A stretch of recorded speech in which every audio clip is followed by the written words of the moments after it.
Oi, pessoal! Olá, olha eu aqui de novo. E no vídeo anterior eu compartilhei com vocês sobre uma palavra que quando eu li na Bíblia tocou muito meu coração e hoje eu recordei essa palavra das Escrituras Sagradas quando eu ouvia uma música que se fazia referência a essa passagem bíblica, Caminho de Emaús. E nada melhor do que ir direto à fonte, uma boa reflexão na palavra de Deus, na Bíblia Sagrada, ela sempre vai trazer refrigério para nossa alma, renovação para nossa alma. E eu convido vocês para essa breve leitura e reflexão desse texto bíblico comigo aqui nesse momento. E então essa leitura está no livro de Lucas, capítulo 24, a partir do versículo 13. Vamos lá? Os discípulos no caminho de Emaús.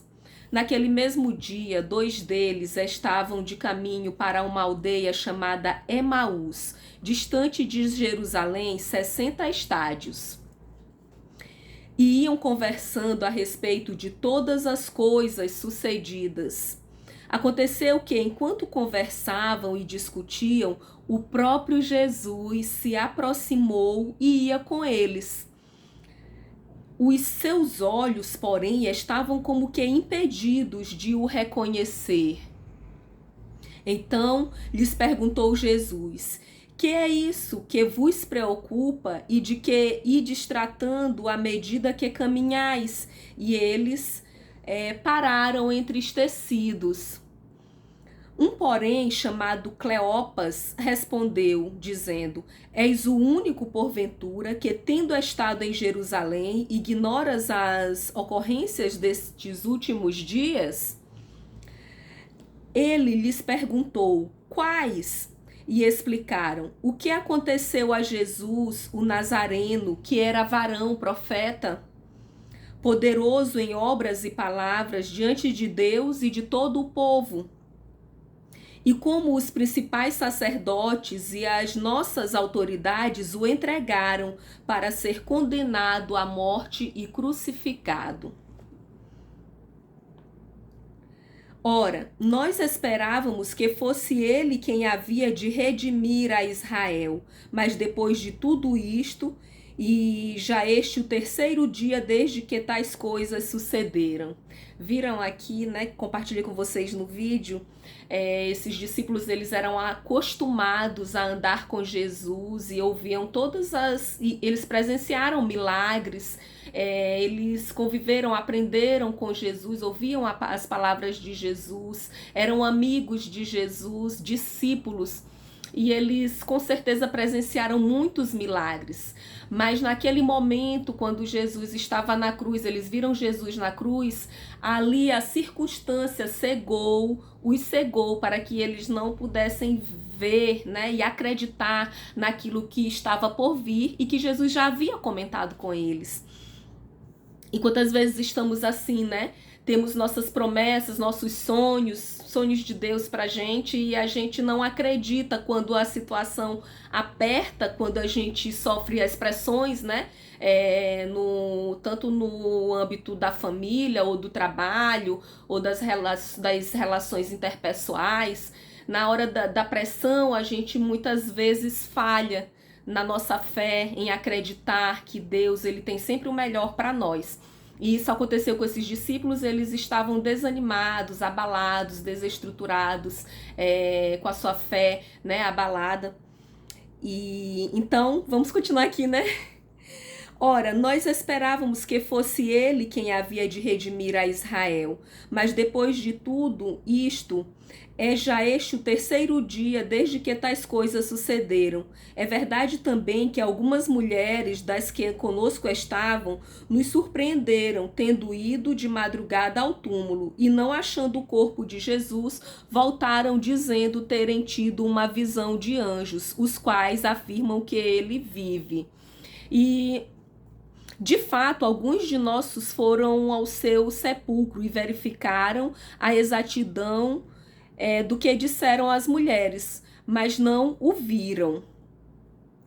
Viu? Mesmo com aquelas mulheres tendo contado que tinham aquela visão e outros discípulos tendo ido encontrar o túmulo vazio, mesmo assim esses discípulos eles estavam se sentindo tão derrotados, estavam tão imersos no seu próprio desespero, nas suas próprias angústias, que eles não conseguiam ter fé, nem mesmo para enxergar que era o próprio Jesus que já havia ressuscitado e estava ali do lado deles. Continuando aqui no versículo 25. Então lhes disse Jesus: ó nécios e tardos de coração para crer tudo que os profetas disseram. Porventura não convinha que o Cristo padecesse e entrasse na sua glória? E começando por Moisés, discorrendo por todos os profetas, Jesus expunha-lhes o que a seu respeito constava em todas as escrituras. Quando se aproximavam da aldeia para onde iam, fez ele menção de passar adiante, mas eles os constrangeram, dizendo: fica conosco, porque é tarde e o dia já declina. E Jesus entrou para ficar com eles naquela aldeia. E aconteceu que, quando estavam à mesa, tomando ele o pão, abençoou-o e, tendo-o partido, lhes deu. Essa aqui é a parte que eu mais amo nessa palavra. Então se lhes abriram os olhos, que é quando os olhos dos discípulos se abrem e eles reconhecem Jesus. Então se lhes abriram os olhos e o reconheceram, mas ele desapareceu da presença deles, e disseram um ao outro: porventura não nos ardia o coração quando ele pelo caminho nos falava, quando nos expunha as escrituras? E na mesma hora, levantando-se, voltaram para Jerusalém, onde acharam reunidos os 11 e outros com eles, os quais diziam: o Senhor ressuscitou e já apareceu a Simão. Então os dois contaram o que lhes acontecera no caminho e como fora por eles reconhecido no partir do pão. Então é isso, gente. Quantas vezes nós mesmos, mergulhados nas nossas dores, nas nossas angústias, nós não reconhecemos que Jesus, o nosso grande e maior amigo, está ali do nosso lado, nos ajudando, nos conduzindo no caminho e nos levando num processo para que os nossos olhos sejam abertos e nós possamos enxergar aquilo que está por vir, as nossas conquistas, as nossas vitórias, que são todas possíveis em Deus. Porque, como está escrito também no livro de Lucas, para Deus não haverá impossível em todas as suas promessas. É muito importante ler a Bíblia, porque ela sempre, as palavras de Deus, elas vão nos sustentar nos momentos que nós precisamos, né? Que a nossa fé é abalada, que nós estamos passando por situações difíceis. E se você estiver muito desanimado, muito triste, muito abatido, lembre-se também do profeta Jeremias, que o profeta Jeremias, no meio cristão, ele é conhecido como o profeta chorão. Eu acho que eu devo ser descendente dele. Mas eu sou braba também, viu? Eu sou chorona, mas não mexa comigo não, que eu sou braba. Mas... então, Jeremias, uma coisa linda que Jeremias falou no livro de Lamentações de Jeremias, aqui no capítulo 3, versículo 21. Quero trazer à memória o que pode me dar esperança. E é isso que eu, Jaciara, faço nos momentos de angústia, de perseguição, nos momentos de aflição. Eu busco trazer à memória aquilo que me dá esperança, e o que mais me dá esperança na vida é o amor de Jesus por mim. O que mais me dá esperança na vida é as palavras que Jesus já falou para mim, através mesmo aqui dos textos dessa Bíblia, ou pessoalmente falando ao meu coração, ou através de alguém, porque eu creio sinceramente no meu coração que Jesus é uma pessoa maravilhosa, um amigo maravilhoso que está presente nas nossas vidas o tempo todo, é um Deus de perto.